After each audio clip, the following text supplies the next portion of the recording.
Overhead acts such as swimmers, volleyball players, baseball, softball players, and lacrosse players subject their arms to unique stresses when working overhead.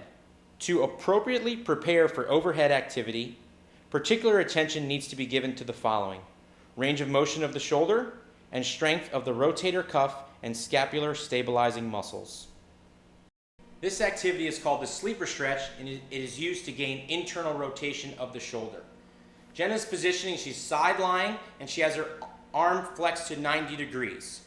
So by 90 degrees, I mean straight ahead, not too far up towards her head or not too far down towards her chest. She is right at a 90-degree angle, and her elbow is also bent to 90 degrees. Her head is leaning against her shoulder because as she does that internal rotation, she wants to stabilize that shoulder joint. So Jenna will put her hand on top, and she will slowly draw her palm down towards the table. She does not have to go any further than when she starts to feel some motion and a stretch in her shoulder. A good form of reference on this is 3 to 5 reps of 30 seconds. You're going to demonstrate some scapular stabilization exercises. For these exercises, Jenna is going to be prone or face down on the table, and her arm is going to be bent over the edge of the table. The first one she's going to do is she's going to create a fist and have her thumb facing outward. She's going to slowly bring her arm up to the level of the table and slowly back down. What we're focusing on here is slow and controlled movement, and you want them to feel a little bit of pinching between their shoulder blades. Very good. The next exercise in the same position, the only difference is her thumb is going to be down. Same motion up, slow to the level of the table, pinch the shoulder blades together, and back down.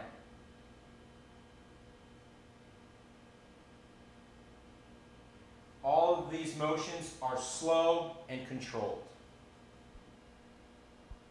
This is the third scapular stabilization exercise.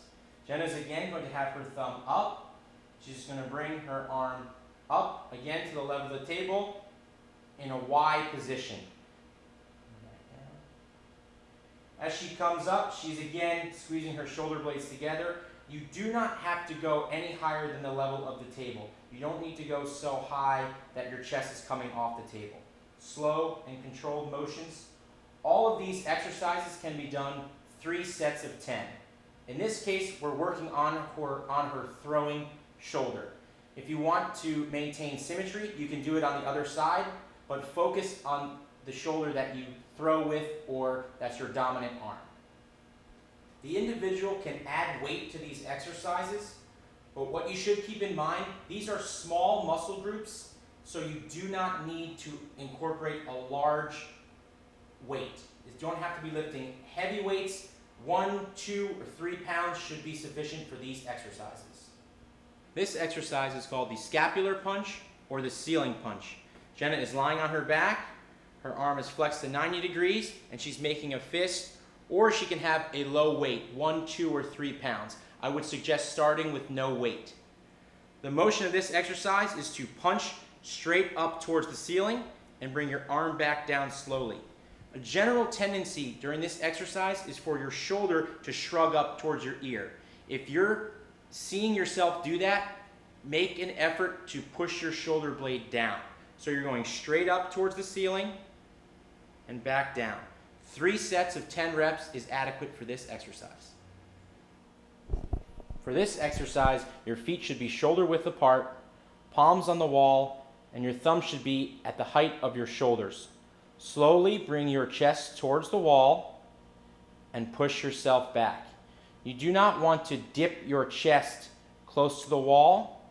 You want to maintain a flat back and pinching your shoulder blades together.